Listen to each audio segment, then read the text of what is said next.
Good morning दोस्तों। कैसे हैं आप लोग? उम्मीद है सभी कोई बढ़िया होंगे, अच्छे से अपने अपने पढ़ाई कर रहे होंगे और चीज़ों को रिवाइज करके उन्हें अपना जोर बना रहे होंगे।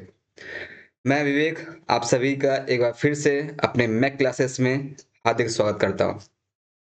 हम लोगों ने अपने इस यूट्यूब चैनल पे शुरू किया था हमारी वित्त संस्था कक्षा 10 अर्थशास्त्र का। इसमें हम लोगों ने लगभग जो है इसे हम लोग खत्म कर चुके हैं। आज हमें एक 2 लास्ट टॉपिक पढ़ना है, उसके बाद हम लोग इस चैप्टर को समाप्त कर पाएँगे। वो 2 लास्ट टॉपिक क्या है? उसमें एक टॉपिक है सहकारिता, दोस्ती यारी, भाईचारा और एक पड़ेगा आपका स्वयं सहायता समूह। मान लीजिए कि टॉपिक एक ही है, स्वयं सहायता समूह जो है वो पार्ट है आपका सहकारिता का ही। तो हम लोग मेनली इसी को पढ़ने वाले हैं आज। आज ये इस चैप्टर का आज ये लास्ट लेक्चर है। इसके बाद चैप्टर खत्म हो जाएगा। इसके बाद आपको क्या पढ़ना है इस चैप्टर के बाद वो आप लोग कमेंट में बताइएगा। और बहुत अच्छा लगा जो लोग भी आंसर लिख के भेज रहे हैं, चाहे वो व्हाट्सएप पे हो चाहे वो कमेंट पे हो। Very very good. आप लोग का आंसर बहुत प्यारा था, बहुत अच्छा आंसर था। कुछ लोगों का कमेंट बहुत प्यारा था।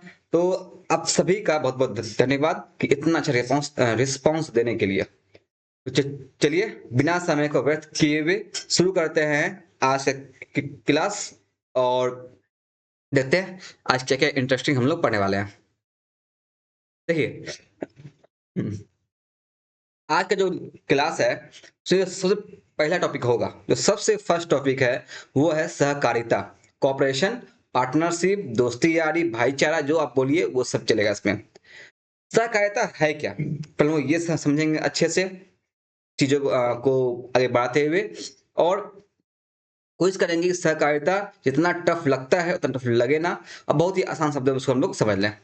देखिए, सहकारिता का मतलब होता है पार्टनरशिप, दोस्ती।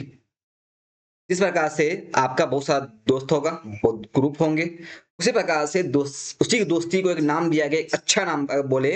अगर हम दोस्ती को एक अच्छा नाम, एक अर्थशास्त्र के नाम के तौर पे देखेंगे तो वही है आपका सहकारिता, कॉपरेशन। हिंदी में इंग्लिश में बोलते हैं उसको कॉपरेशन, हिंदी में बोलते हैं सहकारिता। सहकारिता में साथ, सह मतलब साथ, कारिता मतलब कार्य करना, में साथ कार्य करना को ही कहा जाता है सहकारिता।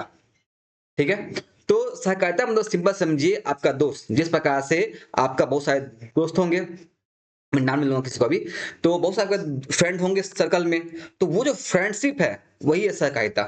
अब सर हमारा फ्रेंडशिप तो बहुत कॉमन सा है, बहुत नॉर्मल सा है। नॉर्मल सा नहीं, देखिए आपका दोस्त है, आप दोस्त को लेकर चलो हम लोग खेलने जाते हैं, वो खेलने जाएगा आपके साथ। चलो हम लोग पढ़ते हैं, वो पढ़ेगा आपके साथ। चलो तो कुछ खाते पीते हैं, वो खाएगा पिएगा के साथ। अगर आपको कभी जरूरत पड़ा तो वो आपको कुछ हेल्प भी करके देगा। मैं आपका दोस्ती जो है वो साथ साथ चलने के लिए है। आपका दोस्ती होता है किससे है? उम्मीद है कि आपका मैक्सिमम जो दोस्त होंगे वो एक क्लासमेट होंगे, या तो आपके साथ पढ़ रहे होंगे तभी अगर दोस्त बने हैं, या तो वो आपके साथ खेलने जाते होंगे इसलिए दोस्त बने हैं, या आपके अड़ोस पड़ोस के होंगे इसलिए दोस्त बने हैं। यानी कि आपसे वो संपर्क में हैं, आप पे उनको विश्वास है, उन पे आपको विश्वास है, इसीलिए वो दोस्ती चल रहा है। तो सहकारिता में वही होता है। सहकारिता में है क्या कि कुछ लोग मिलके, कम से कम दो, आप भी जानते हैं कि दोस्ती के लिए कम से कम दो होना चाहिए। जा आप कितना दोस्त बना लो, 10 का ग्रुप बना लो, 20 का ग्रुप बना लो, वो आपका इच्छा पे है, लेकिन कम से कम जो है वो दो दोस्त तो होते ही हैं ग्रुप में। तो वही कहा गया, सहकारिता मतलब कहा गया है कि कम से कम दो लोग मिलके जब अपने आर्थिक उद्देश्य, आर्थिक मतलब पैसे का जरूरत, क्योंकि हम लोग पढ़ रहे हैं अर्थशास्त्र में इसलिए आर्थिक, लेकिन सहकारिता सिर्फ आर्थिक रूप में नहीं होता है, सहकारिता हर रूप में होता है। सहकारिता पैसे के लिए भी होता है, सहकारिता समाज की भलाई के लिए भी होता है, सहकारिता आपके नैतिक उत्थान के लिए भी होता है, नैतिक उत्थान मतलब आपका मॉरल उत्थान के लिए भी होता है। जिस प्रकार समझिए कि आपने दोस्ती किया है, ठीक है, सपोज कीजिए कि आपका कोई दोस्त है जो आपकी क्लास में पढ़ रहा होता है, ठीक है। आप बताइए हमको, जो दोस्त आपका क्लास में पढ़ रहा है, क्या आप उससे केवल और केवल पढ़ाई का ही बात करते होंगे? तो बिल्कुल भी नहीं। आप उससे पढ़ाई के अलावा अपने जीवन का बात भी करते होंगे, अपने अगल बगल का बात भी करते होंगे, कुछ बात भी करते होंगे, कुछ फिल्म का बात भी करते होंगे। मैं कुल मिला कहे तो आप अपने उस पढ़ाई वाले दोस्त से, जिससे दोस्ती आपका केवल और केवल उस इंस्टीट्यूट में, स्कूल में हुआ हो या पढ़ाई के लिए हुआ हो, उस दोस्त से आप हर तरह का बात कर सकते हैं। उसी प्रकार से सहकारिता केवल, क्योंकि हम लोग पढ़ रहे हैं अर्थशास्त्र, इसलिए हम यूज कर रहे हैं आर्थिक उद्देश्य के लिए, लेकिन रियल मायने में सहकारिता सभी के लिए होता है। सहकारिता आपके आर्थिक पैसे की जरूरत के लिए भी होगा, सहकारिता आपके समाज की भलाई के लिए भी होगा, सहकारिता आपके नैतिक उत्थान के लिए भी होगा, सहकारिता ऐसे भी होगा। मैं कुल मिलाकर है तो सहकारिता मतलब सिंपल समझिए कि आपका दोस्ती जिस प्रकार से होता है, इसका उद्देश्य भले उसका शुरुआत किसी तरह से हो सकता है कि आपके दोस्ती का शुरुआत भी हुआ हो नोट्स मांगने से, कि भाई साहब, भाई एक काम कर, हमको हम क्लास नहीं आए थे कल, तुम मुझे नोट्स दे दो। तो भले शुरुआत वहां से हुआ हो, लेकिन आपको भी मालूम है कि शुरुआत भले वहां से हो जाए, लेकिन उसके बाद आप हर तरह की तमाम तरह की बातें उससे करते हैं। दूसरी याद रखिएगा कि सहकारिता मतलब, क्योंकि यहाँ अर्थशास्त्र है, इकोनॉमी है, आप पीछे देख भी रहे होंगे, तो सहकारिता मतलब होता है कि दो या दो से अधिक लोग जब आपसी सहयोग में आपस में मिल करके अपने आर्थिक उद्देश्य की पूर्ति करते हैं, उन्हें ही कहा जाता है सहकारिता। तो सहकारिता का मतलब इतना ही सिंपल होता है कि दोस्ती यारी पार्टनरशिप। जिस प्रकार से अगर आप ध्यान से देखें यहाँ पर, जस्ट मिनट, देखिए यहाँ ध्यान दे तो जिस प्रकार से करना होता है कि साथ चलना, साथ देना, जिस प्रकार से यहाँ दो दोस्त से अपने उद्देश्य ऊपर की ओर चढ़ रहे हैं, तो उसने तीसरे दोस्त का भी हेल्प किया ताकि वो भी उनके साथ आगे बढ़ सके। यही है सहकारिता। जब एक दोस्त आगे बढ़ रहा हो तो वो अपने साथ किसी एक और दोस्त को, फिर वो अपने साथ किसी और दोस्त को, सबको साथ लेके चलना ही क्या है, सहकारिता, कॉपरेशन। अब सवाल है इसका डेफिनेशन क्या है, तो यहाँ दे सकते हैं, वैसा संगठन या वैसा ग्रुप जिसमें दो या दो से अधिक लोग अपने आर्थिक उद्देश्य की पूर्ति के लिए आपस में मिलकर एक दूसरे का साथ देते हैं, यही क्या है, सहकारिता। उम्मीद है आप लोगों को कि सहकारिता क्या होता है वो समझ में आया होगा। तो बहुत सिंपल सा है, सहकारिता मतलब दोस्ती, जब दो या दो से अधिक लोग आपस में मिलकर अपने आर्थिक, क्योंकि हम यहाँ पढ़ रहे हैं अर्थशास्त्र के बारे में, इसलिए यहाँ यूज किए हैं शब्द आर्थिक उद्देश्य की पूर्ति के लिए। ठीक है, तो यही है आपका सहकारिता। तो उम्मीद है आपको सहकारिता क्या है ये समझ में आया होगा। अब बात आता है कि सर अगर हम लोग दोस्ती करते हैं तो दोस्ती का कुछ शर्त, कुछ तो सिद्धांत होता होगा। हम लोग यहाँ पढ़ रहे हैं अर्थशास्त्र के बारे में, आर्थिक चीजों के बारे में पढ़ रहे हैं, तो हर आर्थिक चीजों का कुछ तो कुछ नियम, कुछ कानून के तहत दोस्ती होता होगा। तो यहाँ भी क्या कुछ ऐसे नियम, कुछ कानून, कुछ शर्त हैं? तो बिल्कुल। देखिए, जब आप दोस्ती करते होंगे तो दोस्ती में आप भी जानते होंगे कि जब भी दोस्ती होता है तो वो स्वैच्छिक होता है, यानी कि वो, अगर आपका मन हुआ कि हाँ, नहीं आज हम लोग दोस्त है, कल दोस्त नहीं रहेंगे, आप जा सकते हैं दोस्ती छोड़ के। अगर आपके दोस्त जो होंगे, जो अगर पार्टनर होंगे, अगर उसका मन हुआ कि नहीं हम भी आप दोस्ती तोड़ना चाहते हैं, वो तो सकता है। मैं जब तक आप दोनों की इच्छा है, आप लोग उस दोस्ती में है। जिस दिन इच्छा नहीं होगी, आप लोग उस दोस्ती को तोड़ के भी जा सकते हैं। समझाया?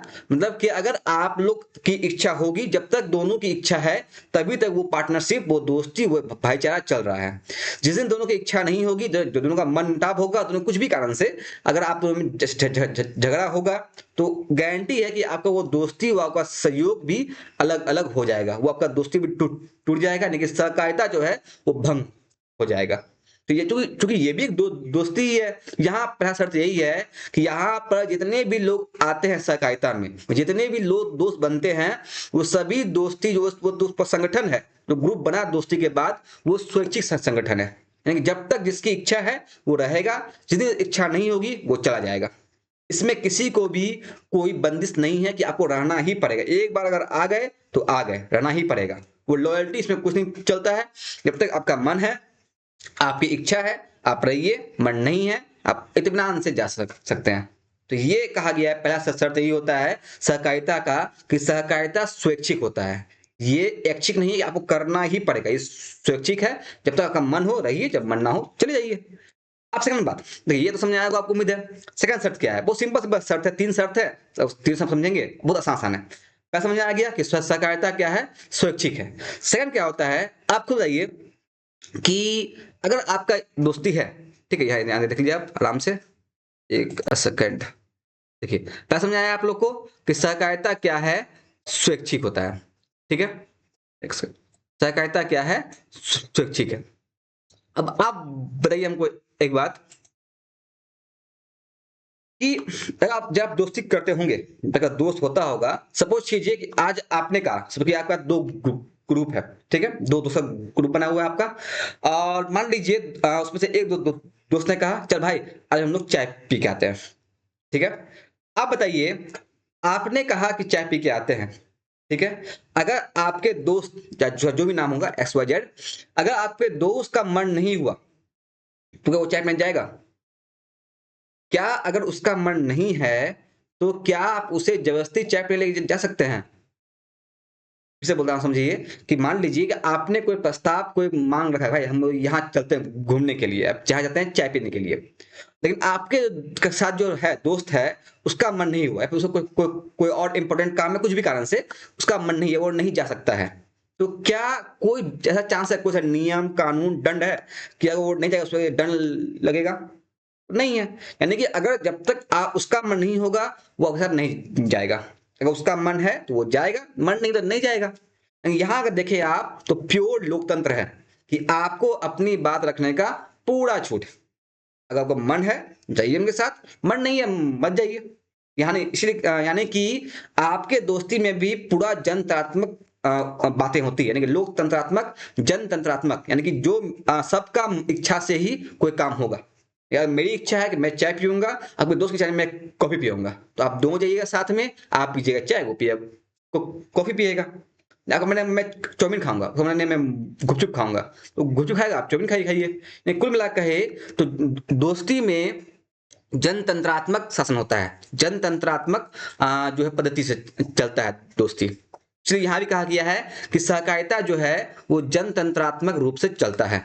जो भी इसमें पार्टनर बनेंगे, सभी पार्टनर की बात का वैल्यू बराबर होगा, कोई से मालिक नहीं है, कोई नौकर नहीं है, सभी एक स्तर में एक समान लेवल पे दोनों हैं, और दोनों की बातों का महत्व उतना ही होगा। अगर ये कहेगा कि मैं यहाँ पे इन्वेस्ट करूंगा 100 रुपया, इसका ये कहेगा मैं नहीं करूंगा, तो वो नहीं करेगा। कुल मिला कहे इसका हर एक फैसला जनतंत्रात्मक रूप से ही होता है। तो उम्मीद है आपको ये दो सदी समझ में आई होगी। पहला कि सहकारिता जो है वो स्वैच्छिक है।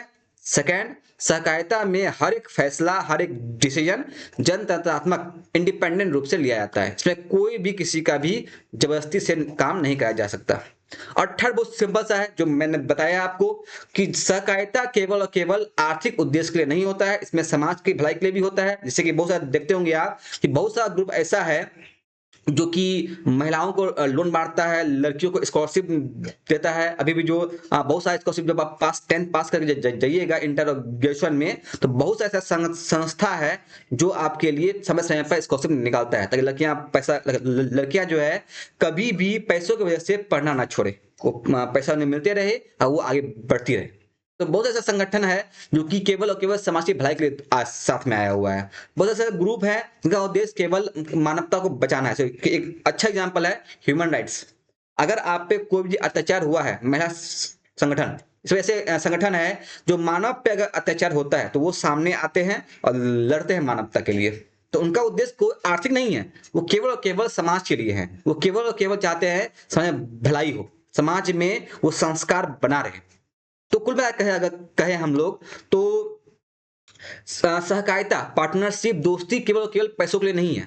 दोस्ती समाज के लिए भी हो सकता है, दोस्ती नैतिकता के लिए भी हो सकता है। जिस प्रकार से अगर आपकी दोस्ती शुरू हुई हो भले ही आप पढ़ाई के लिए, वो बाद में आके घूमना फिरना पार्टी करना सब इसमें आ सकता है। तो वही कहा गया है कि सहकारिता लगभग सभी के लिए हो सकता है। तो उम्मीद है आपको यही 3 शर्त हैं सहकारिता के, तीनों समझ में आया होगा। इस संगठन इस संगठन की सदस्यता स्वैच्छिक होती है, तो अगर मन है रहिए, जब मन नहीं है चले जाइए। सेकंड, इस संगठन का संचालन जनतात्मक आधार पे होता है, हर एक का वैल्यू बराबर होगा। अगर मैं कह रहा हूं आम तो वो भी इमली कर सकता है, इसमें कोई दंड कोई अपराध नहीं है ये। थर्ड कहा गया है कि इसमें केवल आर्थिक उद्देश्य नहीं, नैतिक और सामाजिक उद्देश्य भी शामिल होता है। उम्मीद है आपको यही 3 शर्त हैं आपके सहकारिता के, तो तीनों शर्तें आपको समझ में आई होगी। अब सवाल है कि भारत में सहकारिता का विकास हुआ कैसे?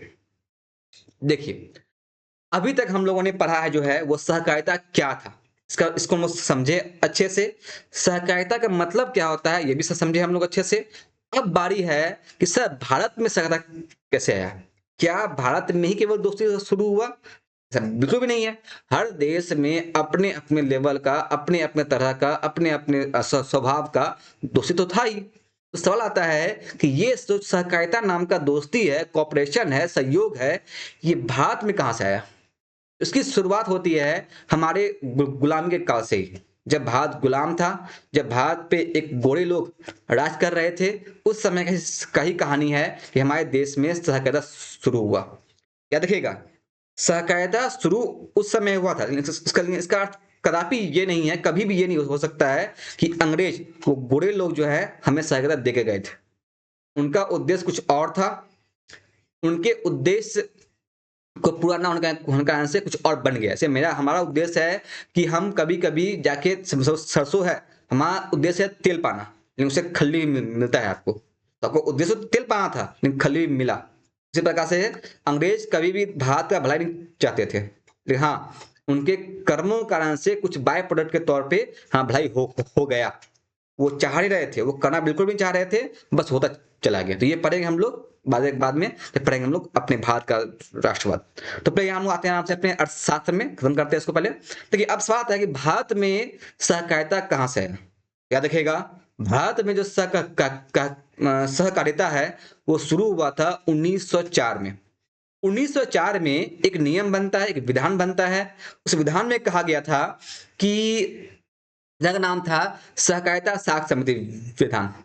नियम बहुत सिंपल सा था कि उस समय कहा गया कि 10 लोग, क्योंकि उस समय समस्या ये आ रहा था, जितने बड़े-बड़े बैंक हैं, सही बड़े-बड़े बैंक जो हैं, वो केवल और केवल अमीर लोग, केवल अंग्रेज को लोन बाँट रहे थे। अब देश में ऐसा समस्या आ रहा था कि देश में लोग लड़ रहे थे, मर रहे थे, भूखे मर रहे थे। अब अंग्रेज चाह रहे थे कि भारत में कुछ भारत के उद्योगपति भी सामने आ जाए, कुछ भारत के व्यापारी भी सामने आ जाए, एक हमें कोई ये ना कहे कभी भी कि हाँ, आप हमारा शोषण कर रहे हैं। इसी उद्देश्य की पूर्ति के लिए उन्होंने कहा, ठीक है, अगर आप में इतना ही हिम्मत है तो एक काम करो, आप कोई भी 10 लोग मिलके, कोई भी हो, आप 10 लोग मिलके एक संगठन बना लो, जो आप ऋण बांटो, आप आगे बढ़ो। क्या जरूरत है हमारा आपको? बैंक आपको लोन नहीं दे रहा क्योंकि आपके पास उतना हैसियत नहीं है। ये मेरा स्टेटमेंट नहीं है, ये अंग्रेज का स्टेटमेंट है कि हो सकता है कि आप में उतना हैसियत ना हो कि आप हमसे लोन ले पाए। तो एक काम करो, अगर आपके पास उतना ही हिम्मत है, आप उतने बड़े देश के वासी हैं, एक काम कीजिए, आप अपना ग्रुप बनाइए 10-10 लोगों का, बांटिए लोन, कीजिए अपना आर्थिक संस्था का स्थापना, हमें कोई दिक्कत नहीं है। तो 1904 में एक नियम आता है। 1904 में एक नियम का नाम था सहकारिता साख समिति विधान। नियम बहुत सिंपल था कि 10 व्यक्ति मिलकर सहकारिता साख समिति की स्थापना कर सकते हैं, और इस स्थापना के बाद आप आपस में ऋण बांटिए, अपने में अपना लोन बांट के काम कीजिए। लेकिन याद रहे, उन्होंने कहा था आप इस संगठन का जो स्थापना करेंगे, इस जो ग्रुप का स्थापना करेंगे, ये जो दोस्ती बनाएंगे, ये केवल एक ही काम के लिए बनाएंगे। इसके अलावा आप कोई भी और दूसरा काम नहीं कर सकते इससे। अब वो काम क्या था? लोन बांटना, ऋण बांटना। आप ऋण बांटने के अलावा कोई भी और काम बिल्कुल भी नहीं करेंगे। तो ये था आपका पहली बार जब भारत में एक सहकारिता नाम का संस्था आया 1904 में। ठीक है, ध्यान समझिएगा इन क्रोनोलॉजी को, इसी से आपका बनता है कि 2 से बनने वाला है। अब जो सेकंड बात है, ध्यान समझिएगा, 1904 का समय बीत गया। अब समय आया 1900, जस्ट अ मिनट, 12 में। 1912 में क्या होता है कि एक फिर से अब अंग्रेज देख पा रहे थे कि ये जो संगठन है ये अच्छा खासा हमारा हेल्प कर रहा है, यानी कि ये बन गया सहकारिता, इससे हमारे पर बर्डन कम आ रहा है। तो एक काम करो, इसमें और सुधार किया जाए।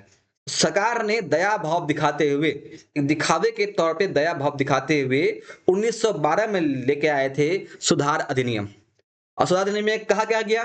कुछ नहीं था खास, वही सहकारिता साख समिति विधान जो नियम बनाया गया 1904 में, उसमें कुछ नया रिफॉर्म, कुछ नया सुधार किया गया, से कहा गया सुधार अधिनियम। था क्या? बहुत 2 बातें थी।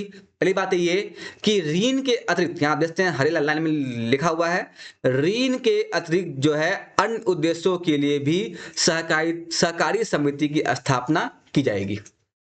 मैंने कि अब जो 1912 में सरकार ने कहा कि ठीक है, आपका ये सहकारिता अच्छा काम कर रहा है, ये हमारे विरोध में नहीं है, एक काम कीजिए, आप ऋण बांटने के अलावा भी अगर चाहते हैं कि सपोज कीजिए कि आपको बीज चाहिए और आप बीज एक ही आदमी खरीद सकता है और वो सबको बांट भी सकता है, तो आप ग्रुप बना के और वो बीज बांट सकते हैं आराम से।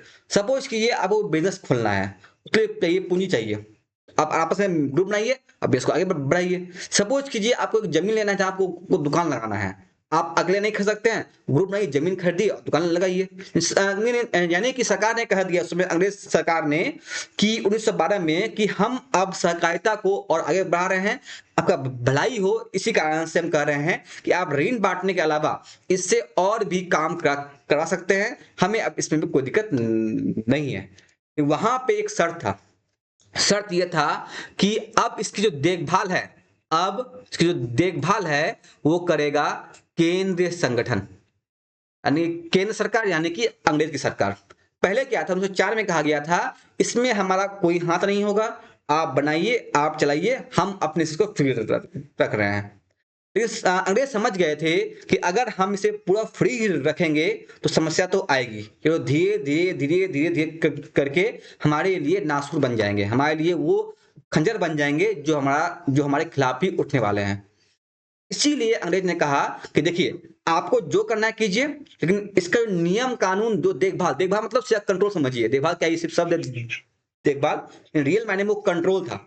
वो सिंपल कहा कि भाई देख भाई, तू जो करना कर, कंट्रोल मेरे पास रहेगा, तुम क्या करेगा, कहाँ जाएगा, कहाँ क्या खाएगा, किसको क्या हेल्प करेगा, ये सारी चीजें मुझे पता होनी चाहिए। तो इसलिए उन्होंने कहा कि इस संगठन जो बन रहा है सहकारी संगठन, इसका पूरा कंट्रोल जो रहेगा वो रहेगा केंद्र सरकार के पास। ये बातें कही गई थी 1912 के सुधार अधिनियम में। समय फिर बीता, अब इस सुधार अधिनियम में के बाद जो बातें कही गई थी वो बातें कितनी इंप्लीमेंट हुई, वो बातें कितनी लागू हो पाई, और कितने लोग ये बात को मान रहे हैं, और कितने सहकारी समिति सच में हमारे द्वारा कही गई बातों को पूरा पूरा मान रहे हैं और हमारे खिलाफ कोई आवाज नहीं उठा रहे हैं, इसी के जांच के लिए फिर से एक बार लाया गया था एक इंसान, नाम था मैकलेगन। 1914 में लाया गया मैकलेगन समिति। देखिए मैकलेगन समिति कुछ और नहीं, मैकलेगन एक इंसान था, एक बड़े अर्थशास्त्री थे उस समय।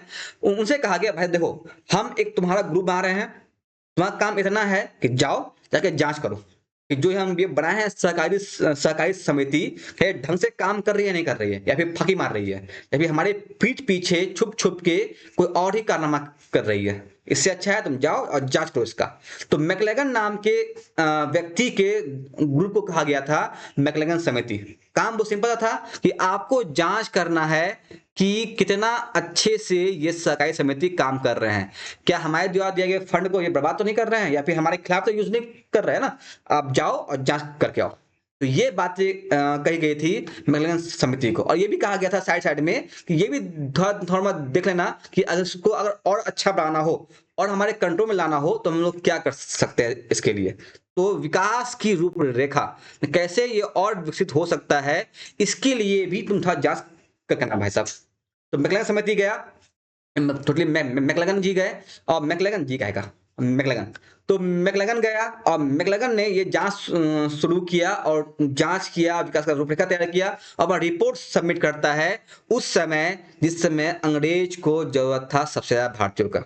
अगर आप ध्यान से थोड़ा थोड़ा सा पढ़ेंगे अच्छे से याद होगा, 1914 में एक युद्ध शुरू हुआ जिसमें अंग्रेज फंसे हुए थे। युद्ध क्या था? प्रथम विश्व युद्ध। और याद कीजिए जस्ट 5 साल बाद युद्ध समाप्त होता है, और मैकलेगन समिति के बातों के आधार पर बहुत सारे सुधार लाया गया, उसमें सुधार लाए गए थे भारत में भी। 1919 का एक भारत सुधार अधिनियम भी आया था, और उसी सुधार के तहत कहा गया था कि हम जो है आपको दया भाव, आपके महानता को देखते हुए आपको हम छूट दे रहे हैं कि आप अब जो है ये सहकारी समिति जो है वो केंद्र के अंडर में नहीं होगा या प्रांत के अंडर में होगा। यानी कि यही बात हो गया, आसमान से गिरे खजूर में अटके। यानी कि उन्होंने कहा कि भाई साहब देखिए, हम बहुत दया हो चुके हैं, आपने हमारा साथ दिया प्रथम विश्व युद्ध में, भले ही हमने रॉयल्ट एक्ट लेके आया, हम जलियांवाला बाग हत्याकांड किया, हमने खिलाफत आंदोलन को भड़काया, हमने इतना कुछ कांड किया, वो सब ठीक है, हमने आपका जो है वो पंजाबी भाइयों को मारा, सब हम लोगों ने किया, लेकिन एक काम और अच्छा करते हैं हम लोग। वो अच्छा काम क्या है? तो अच्छा काम ये है कि हम लोग जो हैं इस सहकारी समिति को अब कंट्रोल में दे रहे हैं प्रांत सरकार के। आपका राज्य सरकार होगा, आप राज्य में रहते हैं, आप देखिए आप उसी जगह को हम दे दे रहे हैं, आपके लिए भलाई होगा। ये बेवकूफ छिले मुर्गे बोल रहे हैं कि नहीं अब 5 ले लो जी भाले भाई।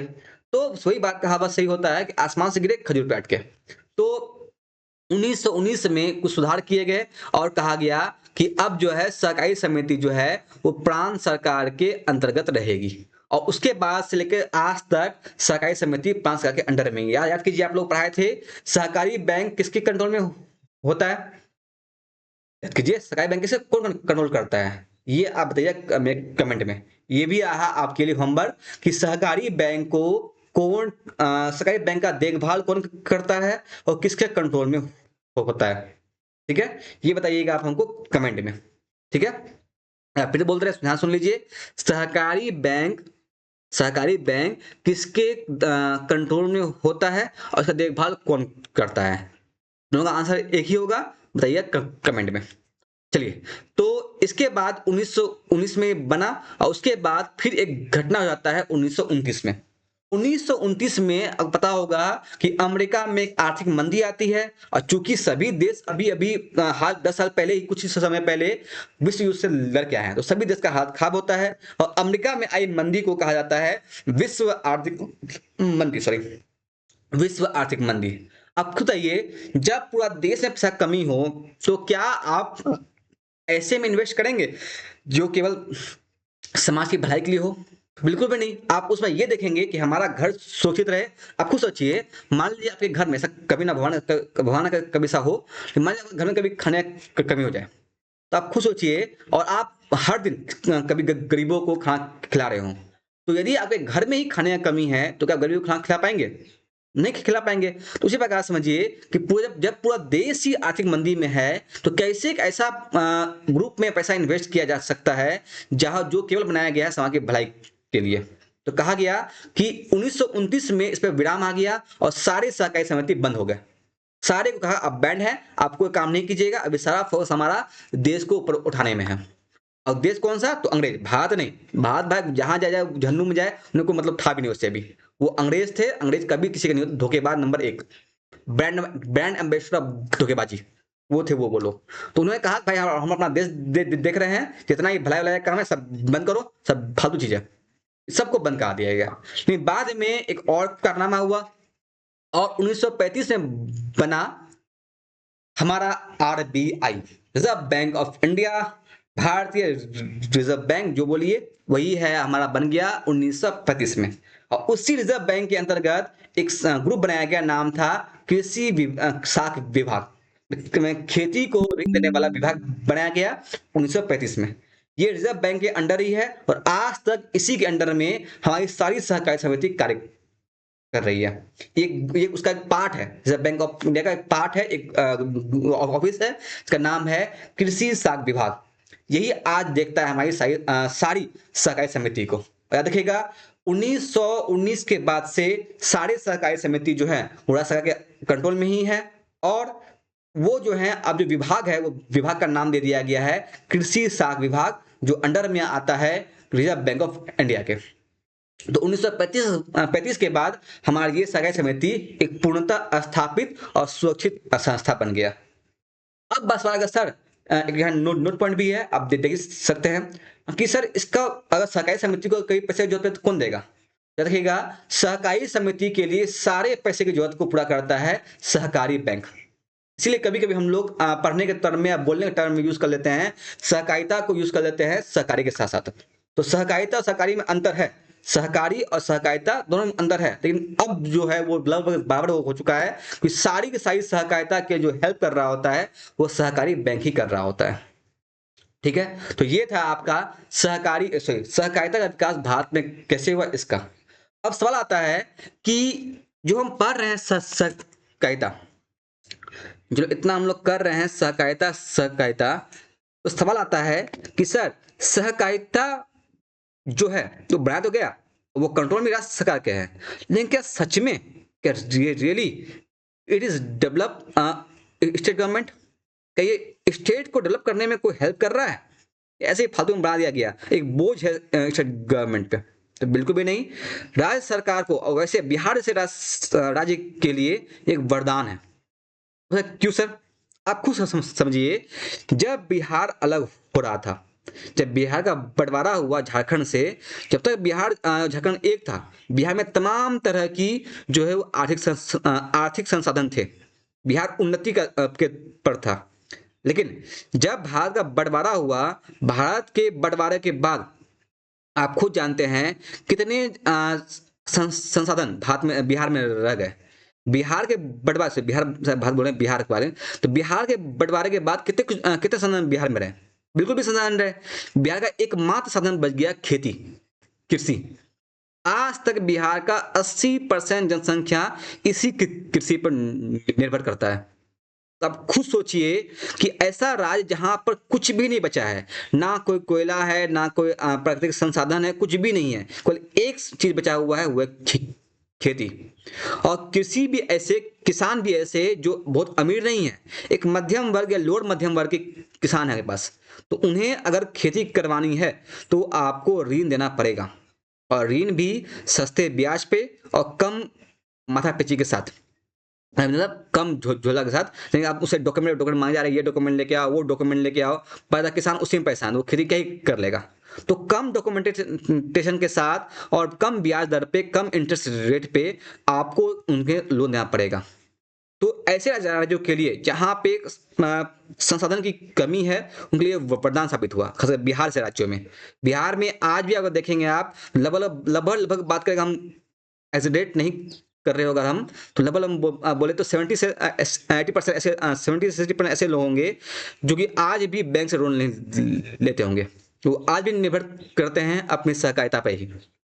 बहुत सारे संस्था है, तो फैमिली में भी आप जहाँ रह रहे हैं, मैक्सिमम ऐसे ग्रुप होंगे, कॉलोनी में होंगे, जो आज भी जुड़ी हुई होंगी उस जीविका से। आपके मम्मी या आपके बहन या दीदी कोई भी होगी जुड़ी हुई जीविका से, तो वो क्या है, वो एक बहुत अच्छा एग्जाम्पल है सहकारिता का।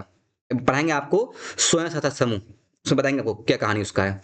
तो ध्यान देगा आप, तो ऐसे राज्यों के लिए वरदान है जहां पे कोई बड़े बड़े इंडस्ट्री नहीं है, बड़े फैक्ट्री नहीं है, वहां पर ये लघु उद्योग से उद्योगों को हेल्प करता है।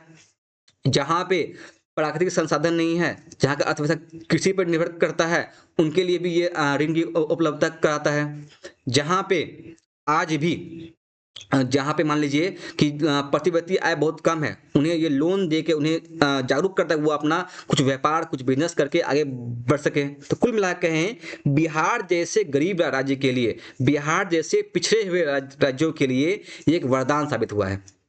ठीक है, तो इसी का कहा गया है कि राज्यों के विकास में भी इसकी खूब भूमिका है।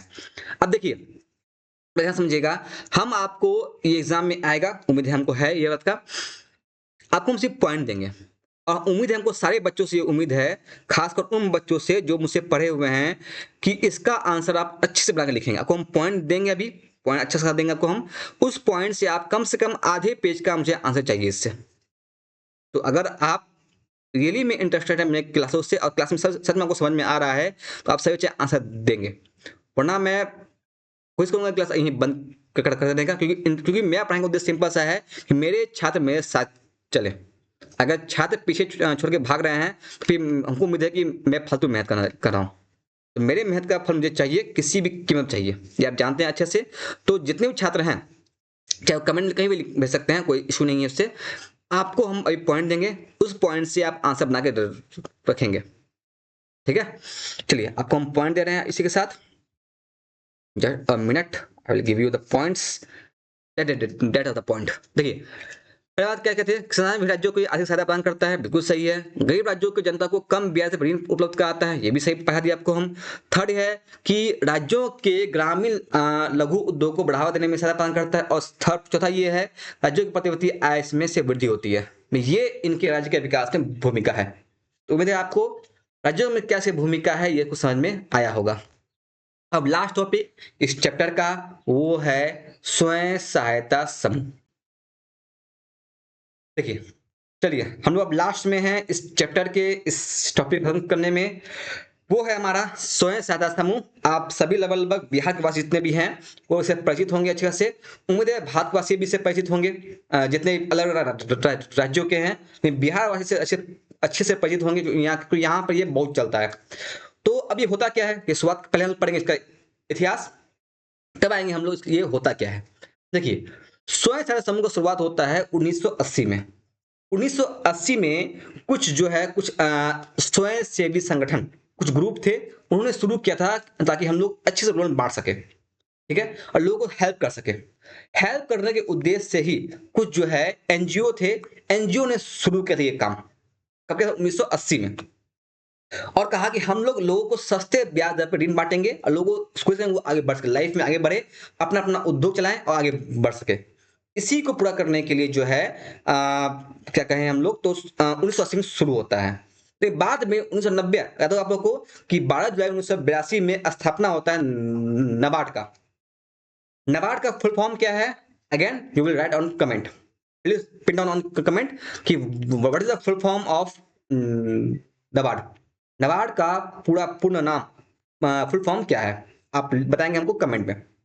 चलिए, तो नबार्ड नाम का स्थापना हुआ और उसी नबार्ड के सहयोग से, उसी नबार्ड नबार्ड के हेल्प से जो है 1990 में स्वयं सहायता समूह पूरे देश में फैल गया।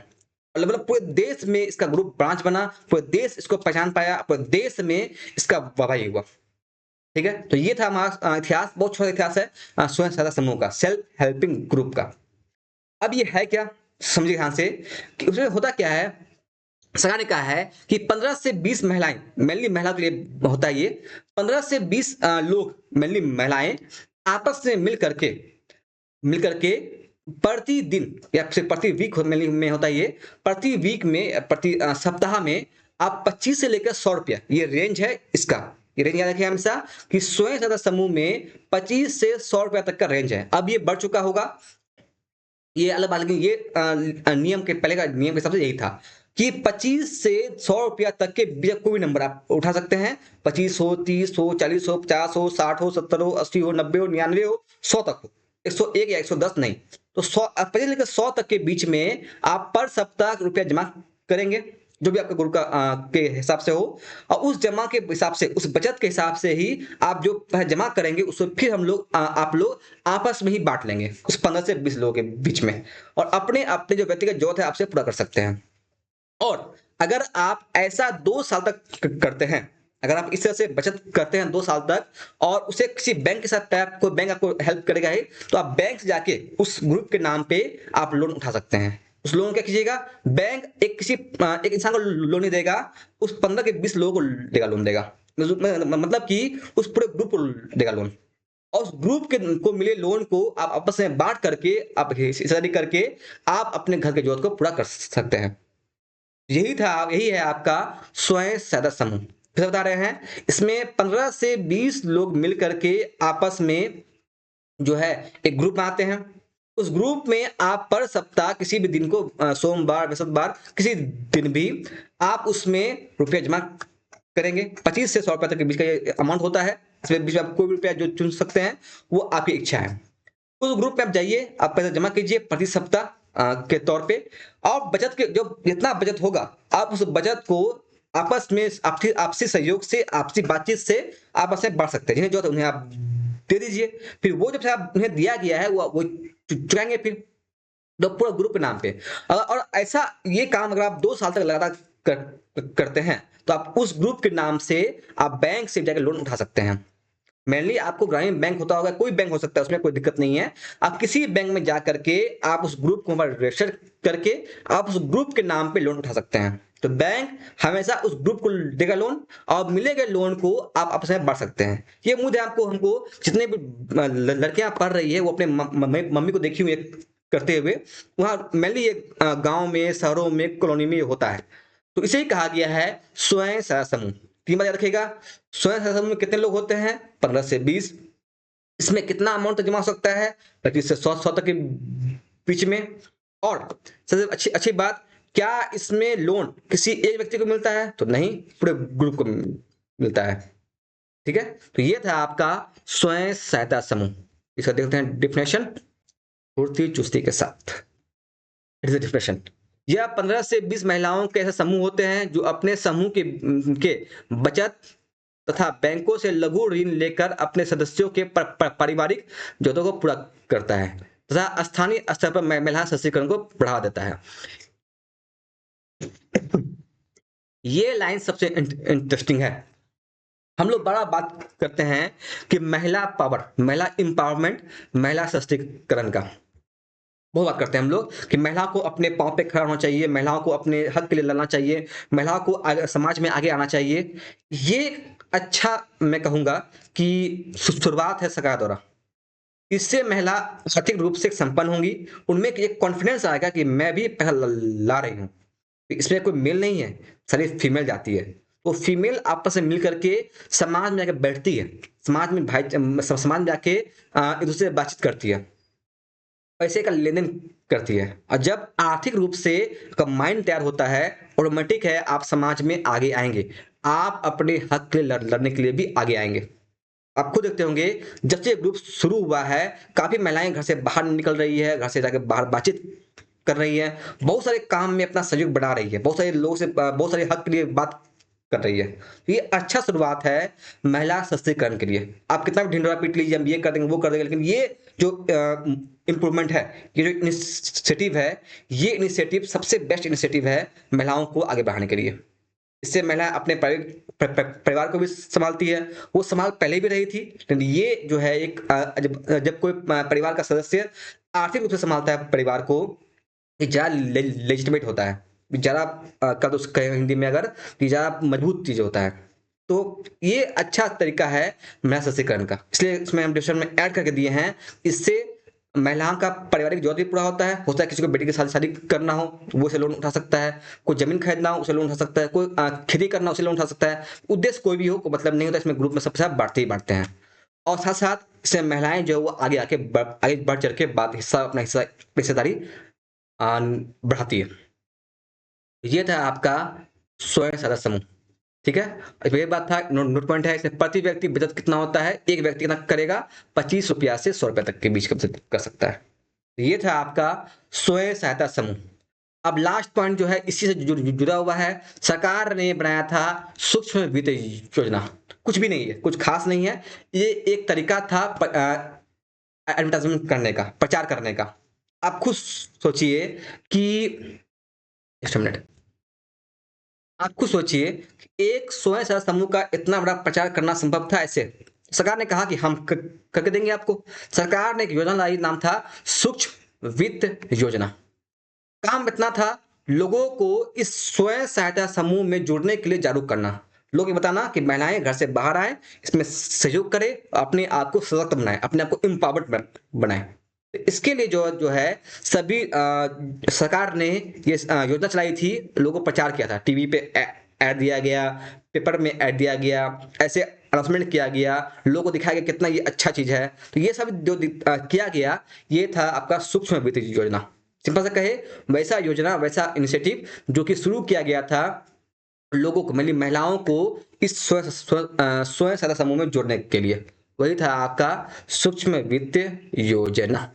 ये देखिए, ये ग्रामीण या जिले का गरीब परिवारों को स्वयं सहायता समूह से जोड़ने के लिए सस्ते ऋण देने के लिए सरकार द्वारा चलाई गई योजना थी। यही है आपका सूक्ष्म वित्त योजना।